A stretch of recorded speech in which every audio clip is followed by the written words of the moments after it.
pessoal! Nessa videoaula nós vamos ver mais 3 exemplos de algoritmos criptográficos. Eu vou começar com um que é chamado cifra de Playfair. Esse nome é uma homenagem a um barão de Playfair que era muito amigo desse cientista britânico aí chamado Charles Wheatstone, que foi quem inventou esse algoritmo. E esse algoritmo foi bem utilizado na Primeira Guerra Mundial e um pouco também na Segunda Guerra. E ele consiste no seguinte: a gente escolhe uma palavra-chave de até 25 letras e vai copiar essa palavra-chave dentro de uma matriz quadrada de tamanho 5, ou seja, uma matriz de 5 linhas e 5 colunas. Por exemplo, eu escolhi aqui a palavra-chave chave. Então, coloquei chave aqui, vou escrever lá na primeira linha de uma matriz quadrada de tamanho 5. Como chave tem só 5 letras, ela ocupou só a primeira linha aí da minha matriz. Mas caso tivesse, caso a palavra-chave que eu escolhi tivesse mais de 5 letras, era só eu continuar aí em ordem sequencial, na segunda linha, da esquerda para a direita, a cópia da minha palavra-chave. E aí a gente completa essa matriz com as outras letras que não apareceram na palavra-chave escolhida em ordem alfabética. Então, como eu escolhi chave aí, a hora que terminou chave, eu começo com a próxima letra do alfabeto, como o A já estava na palavra, então é a B. O C já foi usada, a próxima é a D. E por aí vai, tá? Só observem que a matriz utilizada sempre vai ser 5 por 5. Então, a gente tem 25 posições nessa matriz. Como são 26 letras no alfabeto, então as letras I e J, elas aparecem agrupadas, tá? Na mesma posição aqui nessa tabela. Sempre vai ser assim, tá? E nesse caso, o algoritmo de Playfair, ele codifica 2 letras de cada vez. Então, é uma cifra em bloco, Cada palavra do texto claro vai ser dividida de 2 em 2, de 2 em 2 letras, e a codificação vai ser feita de um par de letras, tá? De que maneira? A primeira observação é que, se por acaso as letras forem iguais, isso não pode acontecer. Se na hora de dividir, de 2 em 2 letras lá, ficarem no mesmo par letras repetidas, isso não pode acontecer. Por exemplo, se a gente tiver a palavra carro, então ao dividir, aparece um bloco aqui com 2 letras iguais. Então, para que isso não aconteça, a gente vai separar as letras iguais com X. Tá? Então, eu preciso separar só se elas ficaram na mesma dupla aqui. Caso contrário, não precisa. Então, aqui nesse caso, eu precisei separar com X, então, a palavra carro, essa é uma primeira etapa que a gente tem que fazer. Evitar aí as letras repetidas numa mesma dupla. Feito isso, e outra coisa, se o texto claro tem um número ímpar, de letras na divisão, depois que você terminou de fazer, observe que carro tinha um número ímpar de letras, mas eu tive que separar, a sequência que tinha letras repetidas, a gente teve que acrescentar um X, então ela se tornou par. Mas se a palavra, depois de feito isso, ou não tem letras repetidas, ela ainda tem um número ímpar de letras, então é só completar com X no último bloco também, para a gente sempre estar trabalhando com um par de letras. E como que é feita a codificação? Se 2 letras, se uma dupla de letras, ela está na mesma linha, na hora que você for codificar, elas aparecem na mesma linha da matriz-chave, então cada letra é mandada na letra da frente da palavra-chave. Por exemplo, se eu quero codificar a dupla VE, observe que VE na minha matriz-chave está na mesma linha. Não precisa nem ser consecutiva, Aqui, por exemplo, se eu pego CA, observem que é uma dupla que também está na mesma linha da palavra-chave. Então, nesse caso, se as letras estão na mesma linha, elas são enviadas, cada letra é mandada na letra da frente. Então, o V é mandado no E. Então, o V vai no E. E o E é mandado, observe que o E não tem letra aqui na frente, mas é de forma rotativa, ou seja, a próxima letra é a primeira da linha. Então, o E vai no C. Então, VE é mandado em EC. CA, C vai ser enviado na letra H e o A vai ser enviado na letra V, já que CA também está na mesma linha, tá? Se a dupla de letras estiver na mesma coluna, da mesma forma, cada letra vai ser enviada, agora não mais na da frente, mas na letra de baixo. Por exemplo, eu peguei aqui H e W. É uma dupla que está na mesma coluna da matriz-chave. Então, o H é mandado no D, na letra de baixo, e o W é mandado, a letra de baixo aqui, volta aqui, é a primeira da coluna, o W é mandado no H, tá? Caso contrário, ou seja, se a dupla não está nem na mesma linha, nem na mesma coluna, o que acontece? Então, por exemplo, aqui eu peguei a dupla DM. Então, vamos localizar aqui na matriz-chave a dupla DM, observa que elas não estão nem na mesma linha, nem na mesma coluna. Então, nesse caso, a codificação é da seguinte maneira. Cada letra vai ser enviada numa letra que está na mesma linha, só que na coluna da outra. Por exemplo, a letra D, ela vai ser enviada numa mesma letra aqui dessa linha onde ela está, só que na coluna da letra M. A letra M está na terceira coluna, então a letra D vai ser mandada na letra F. E a letra M vai ser enviada numa letra, né, na mesma linha que a letra M está, só que na coluna da letra D, no caso a letra L. O M vai ser mandado em L. Então, esse é o funcionamento da cifra de Playfair. Observem que é um algoritmo de criptografia simétrica. Essa mesma matriz-chave, né, é usada para decodificar a mensagem. Basta aplicar, né, o mesmo processo aí no texto cifrado para você obter o texto claro de novo. E observem que a frequência relativa das letras, né, a análise, a quebra desse algoritmo por frequência, analisando a frequência relativa das letras, ela é mais difícil que os algoritmos anteriormente que a gente viu, né? Que a gente viu anteriormente. Mas não é impossível. Tá? Ainda é bem simples, com uma centena de texto claro aí, fazendo análise por frequência, a gente consegue quebrar. Porque esse algoritmo ainda preserva muito da estrutura do texto. Né? Na verdade, preserva quase tudo, então a análise de frequência ainda consegue quebrar esse algoritmo. O segundo exemplo é chamado cifra de Hill, em homenagem a um matemático que descobriu, que é o Lester Hill. Ele também é um algoritmo de cifra em bloco.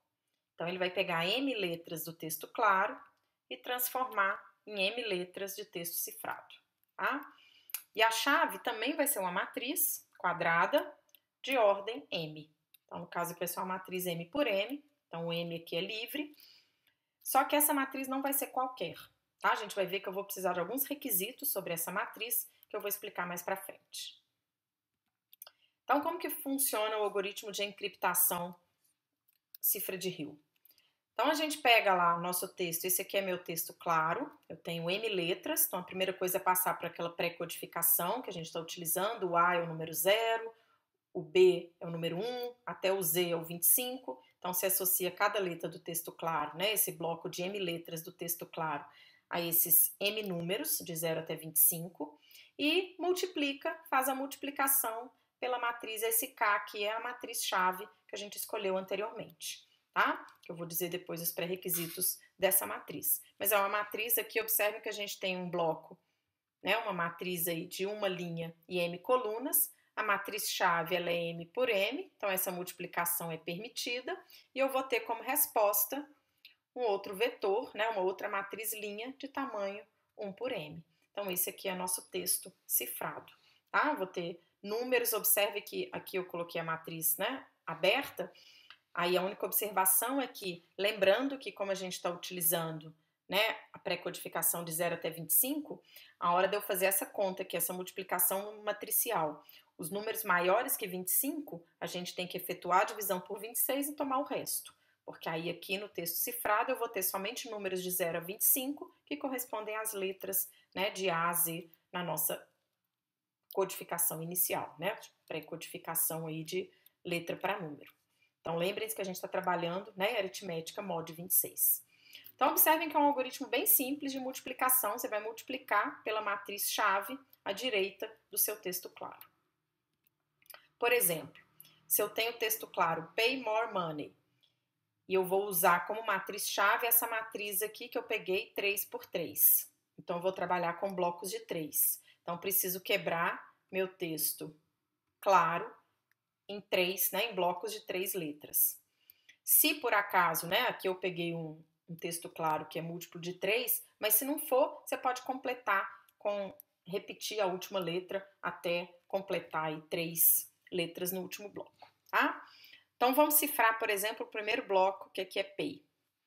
Então, aqui tem nossa pré-codificação. O que eu faço? Então, a primeira coisa é transformar, né, o que eu estou chamando de pré-codificação aqui, transformar essas letras em números. Observe que o P é 15, né, o A é 0 e o Y é 24. Então, P virou o vetor 15 por 24.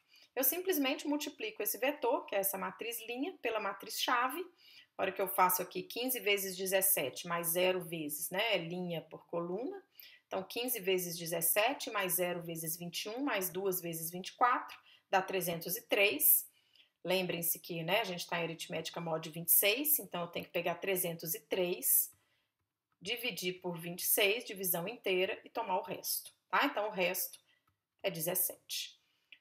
Faço a mesma coisa aqui para a segunda coluna, também deu 303, então vai dar 17. A última, 531, dá resto 11. Então, esse vetor aqui, 17, 17, 11, se a gente voltar, né, 17 aqui corresponde à letra R, 11 corresponde à letra L. Então, portanto, a palavra, né, PEI, esse bloco PEI, foi cifrado no bloco RRL. Então, algoritmo de encriptação bem simples, uma simples multiplicação de matriz aí à direita. Como que a gente decodifica? Né? Observe que se a gente eu tinha aqui o texto claro, multipliquei a direita pela matriz, me dava o texto cifrado. Né? Então, dado o texto cifrado para eu obter, né, dado y, para eu obter x, né, basta a gente multiplicar aqui pela inversa, multiplicar os dois lados dessa equação pela inversa da matriz K. O que é a matriz inversa? É uma matriz que, se eu multiplico por K, dá identidade. Ou seja, isso aqui é como se fosse o 1, né, o elemento neutro da multiplicação. Então, fica x igual a y, k menos 1. Né? Ou seja, se eu pegar o texto cifrado, multiplicar pela matriz inversa da matriz-chave, isso aqui me dá o texto claro original. Então, acabamos de ver um primeiro pré-requisito. A matriz-chave não pode ser qualquer. Ela tem que ser uma matriz inversível, né? Ou seja, ela tem que ter inversa. E nem toda matriz é inversível. Tá? Então, o primeiro pré-requisito para essa matriz é que ela seja inversível, a matriz-chave. Tá? Aí, só lembrando, não vai ser o único, nós vamos precisar de mais pré-requisitos que eu vou falar, mas aí só lembrando quando é que uma matriz é inversível. Então, uma matriz quadrada, ela vai ter inversa se e somente se o determinante dela for diferente de zero. Então, eu preciso, ao escolher a minha matriz-chave aqui na cifra de Hill, eu preciso pegar uma matriz quadrada de determinante diferente de zero. Isso me garante que ela tem inversa. Mas não é o único requisito, como eu disse. Aí, outro resultado, lembrando aqui, como é que a gente acha uma matriz inversa? Então, suponha aqui que a gente tem uma matriz A e eu sei que o determinante de A é diferente de zero. Então, isso aqui me garante a existência, né? Isso aqui é o existe em matemática, existe a matriz inversa. E a matriz inversa é dada por essa fórmula que está aqui, isso já é sabido. A matriz inversa vai ser 1 dividido pelo determinante de A, então aqui isso aqui é um número, né? Aí com mais razão que vocês veem que o determinante de A tem que ser diferente de zero, né? Não existe divisão por zero em matemática. Vezes a matriz adjunta de A. Esse ADJ aqui é matriz adjunta de A. O que é isso? Então, só lembrando aí o que é a matriz adjunta. A notação aqui é um pouquinho feia, mas é bem simples. A matriz adjunta é a transposta, esse Tzinho aqui é de transposta. Matriz transposta, só lembrando, a gente troca o que é linha vira coluna, o que é coluna, obviamente, vira linha. É a transposta da matriz dos cofatores. Esse delta aqui é a matriz dos cofatores. Onde que é a matriz dos cofatores? Então, a matriz dos cofatores de A é você pegar a matriz A e aí você vai construir uma outra matriz de mesmo tamanho da seguinte maneira. O elemento na posição 1 dessa matriz vai ser dado por isso daqui, ó, menos 1 elevado a I mais J, vezes o determinante da matriz A que você obtém, né, tirando a linha I e a coluna J. Por exemplo, vamos fazer um exemplo aqui que vai ficar, vocês vão ver que é bem simples. Pega essa matriz 3x3 que eu coloquei aqui como exemplo. Na verdade, o que eu quero construir? Quero construir a adjunta de A. Ela é uma matriz inversível, tá? Depois a gente vai calcular o determinante e tudo, mas ela é inversível, então por isso que eu vou poder construir aqui a inversa dela. Mas quem que é a matriz adjunta de A? Então, primeiro eu vou construir a matriz dos cofatores de A e depois transpor essa matriz aqui. Então, quem é a matriz dos cofatores de A?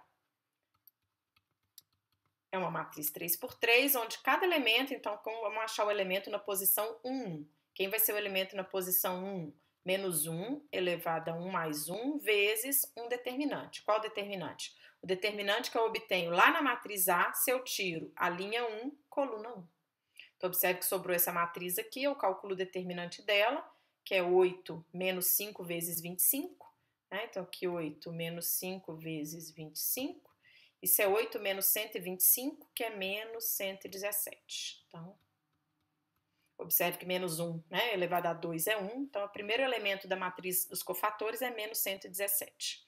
Quem é o segundo elemento, né, da primeira linha aqui? Então, observe que eu estou na linha 1, coluna 2. Então, isso aqui é menos 1 elevado a 1 mais 2. Vezes o determinante lá da matriz A que eu obtenho, se eu elimino a linha 1, coluna 2. Sobra o quê? Sobra 0, 5, 3 e 8. Aí eu calculo esse determinante, que dá 0 vezes 8, que é 0, menos 5 vezes 3, que é menos 15. Então, observe que esse elemento aqui vai ficar menos 1 vezes menos 15, que é mais 15. E assim por diante, a gente vai calculando cada elemento aqui da matriz dos cofatores. A adjunta é só transpor, né? Então, a adjunta de A aqui, nesse caso, observe que a gente calculou dois elementos dessa matriz aqui, né? Que deu menos 117, aqui deu mais 15, aí aqui teria outros elementos aqui, né? Mas aí a adjunta, eu pego isso, a primeira linha vira primeira coluna. Segunda linha vai virar aqui segunda coluna. Terceira linha, terceira coluna. Tá? Então, isso é a matriz adjunta de A. E aí, só lembrando o que a gente tem aqui, né? Que a matriz inversa de uma matriz é você pegar essa matriz adjunta e multiplicar por esse número aqui, que é 1 sobre o determinante de A. Tá? Como determinante de A é diferente de zero, então esse número aí é um número bem definido. Só que aí aparece o outro problema. Porque lembrem-se que a gente está trabalhando só com números de 0 a 25. Então, sei lá, suponho que o determinante de A deu 5. Esse número aqui é diferente de zero, ótimo, a matriz é inversível. Mas aí essa matriz inversa vai aparecer aqui 1/5 na frente, multiplicando todo mundo. Então, pode ser que vai aparecer um tanto de fração lá na minha matriz inversa. E aí eu não vou saber fazer a correspondência dessa fração com uma letra, né? Na hora que eu precisar voltar com esse processo aí de decodificar. Então, não faz muito sentido fração aqui pra gente. Eu só posso trabalhar com números de 0 a 25, que a gente está em aritmética mod 26.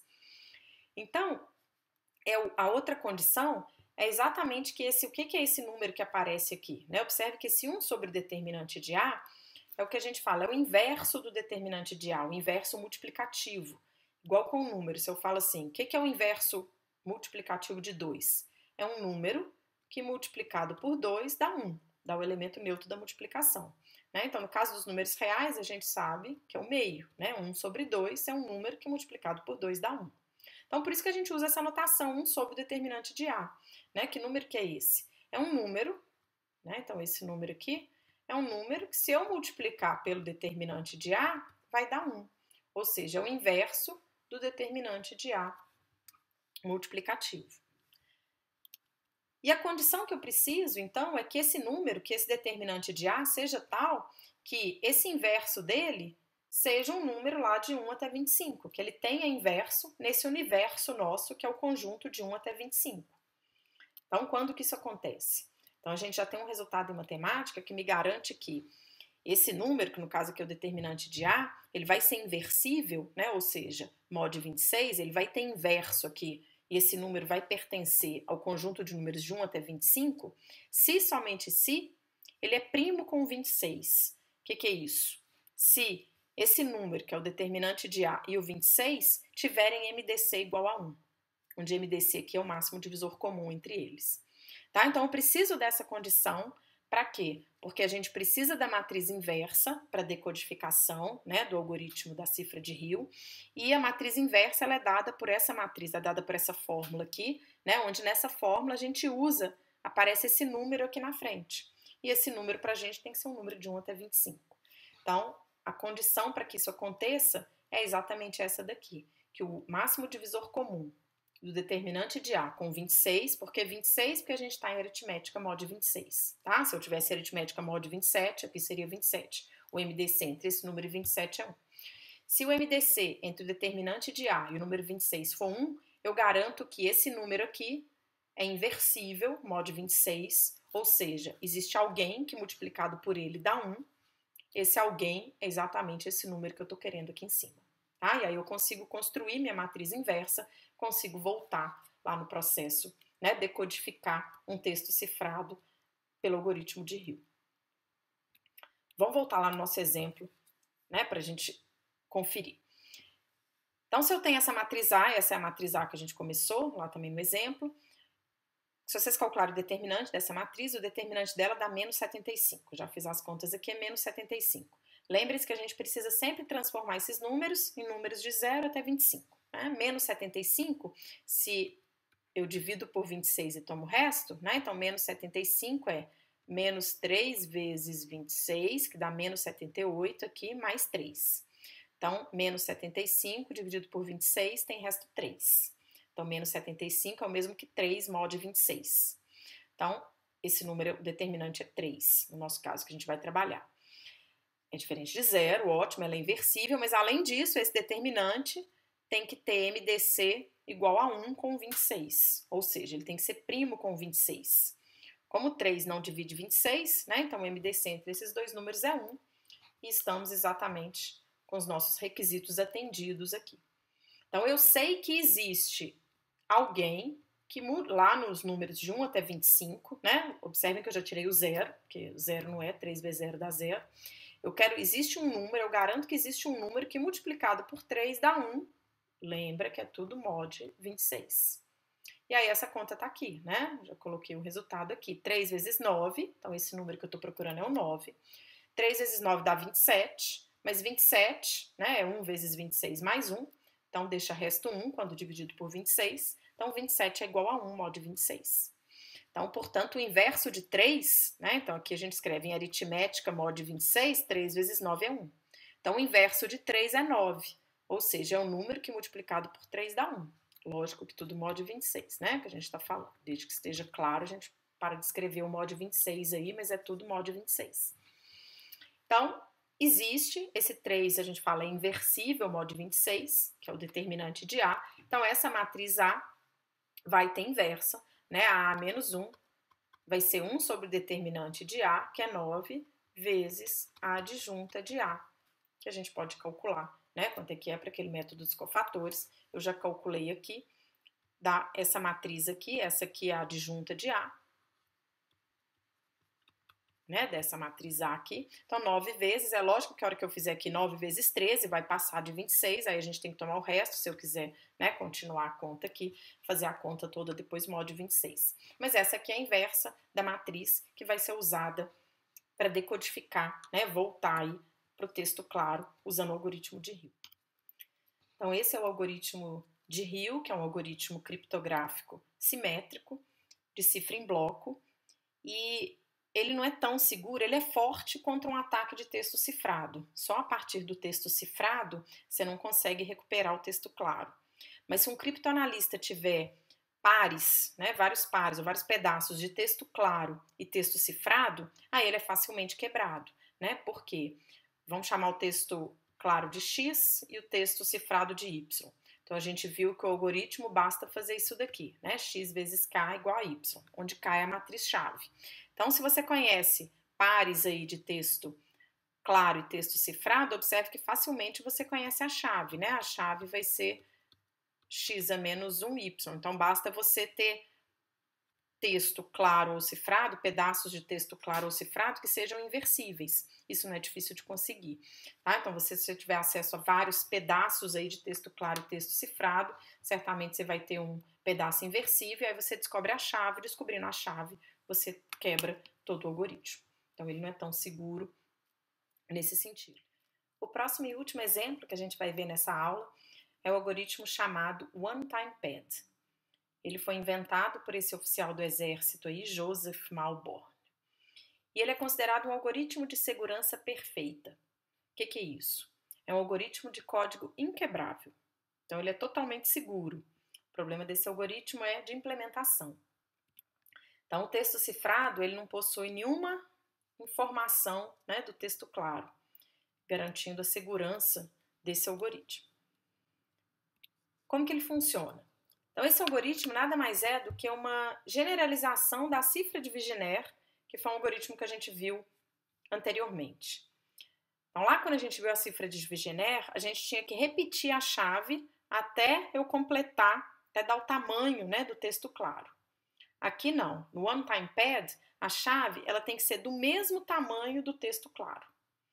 Então, eu considero uma chave aleatória, tá vendo? Tão grande quanto a mensagem que eu quero cifrar. E essa chave ela vai ser usada uma única vez. Ela, na verdade, ela é usada para codificar e decodificar, né, a mensagem. É um algoritmo de criptografia simétrica. Mas depois que ela foi utilizada para codificar uma mensagem, ela é descartada. E se eu quiser codificar outra coisa, eu tenho que gerar outra chave do mesmo tamanho dessa nova mensagem. Tá? Então, a cada nova mensagem, eu tenho que ter uma nova chave de mesmo tamanho da mensagem a ser cifrada. Então, eu peguei um exemplo aqui para vocês entenderem um pouco a segurança desse método, que eu estou utilizando a mesma pré-codificação que a gente já tinha, o A é o número 0, o Z é o número 25, só que aqui no meu exemplo eu precisei usar o espaço, então eu acrescentei um outro caractere aí, que é o 27º caractere, que é o espaço em branco. E aí suponha que eu tenho o texto cifrado, que é essa sequência de letras aí desse tamanho. E um criptoanalista interceptou esse texto cifrado e ele quer tentar decifrar. Então, o que ele faz? Por força bruta, ele vai testar todas as chaves possíveis desse tamanho. Então, ele considera uma dessas chaves.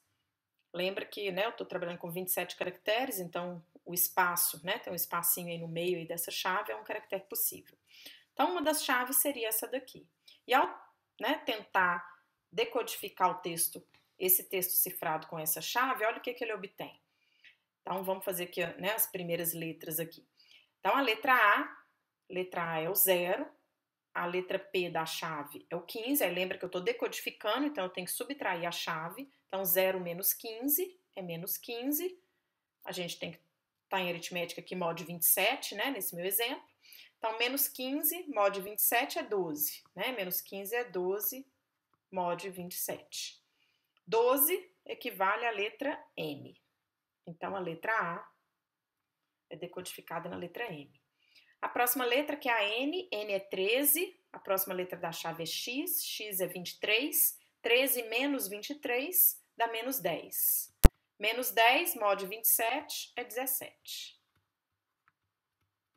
Então, 17 é a letra R. Então, a letra N vai na letra R. Vamos fazer só mais uma aqui, a letra K. K é 10. Próxima letra da chave é o L. L é 11. 10 menos 11, menos 1. Menos 1 é 26, né? Mod 27. Se eu dividir menos 1 por 27, sobra resto 26, né? É menos 1 vezes 27, mais 26. 26 é meu 26º, né, meu 27º caractere aqui, né, que eu comecei do 0, que é o espaço em branco. Então, o próximo aqui seria o espaço em branco e por aí vai. Então, se a gente continuar essa decodificação, nós vamos chegar no seguinte texto claro. Senhor Mustard com o candelabro no salão, né, só que em inglês aí, que esse exemplo eu peguei do livro em inglês. Aí eu considero uma outra chave, então posso testar todas as chaves possíveis e aí só testando essa outra chave, eu não sei qual foi utilizada, né? Eu tô pensando aí, tô quebrando o código, tentando quebrar. Observem que se eu utilizar essa outra chave, o texto claro produzido, fizer a mesma coisa, né? O mesmo algoritmo, o texto claro é esse daqui, Senhorita Scarlett com a faca na biblioteca. Então observem que duas chaves distintas me deram dois textos claros possíveis e eu não tenho a menor condição de saber qual deles que é a mensagem original. Então, é nessa aleatoriedade que a segurança do método se baseia. Né? Se a gente conseguir gerar, né, assim, se o fluxo de caracteres aí que constitui a chave, né, for verdadeiramente aleatório, se eu conseguir gerar essa chave, todos os caracteres da chave aleatórios, eu garanto que todos os caracteres do texto cifrado, né, também vão ser aleatórios. E aí a gente tem essa segurança, né? Não tem como eu saber qual é o texto original a partir, né, dessa decodificação. O problema, então, desse algoritmo, já que ele é inquebrável, né, o problema dele, como eu disse, é na implementação. É exatamente a gente criar um algoritmo de gerar essa quantidade de chaves aleatórias, verdadeiramente aleatórias. Eu preciso que elas sejam totalmente aleatórias, para não ter jeito de eu saber qual é a mensagem, né, relacionada aí ao texto cifrado. E o mesmo problema anterior que a gente já tinha, que é de distribuição e proteção da chave, que já que é um algoritmo de criptografia simétrica, essa chave tem que ser compartilhada com, né, do remetente com o destinatário. Então a gente tem o mesmo problema lá de distribuição e proteção dessa chave, tá? Então esses foram os 3 exemplos dessa aula, 3 exemplos ainda de criptografia simétrica. Então a gente fica por aqui. Até mais!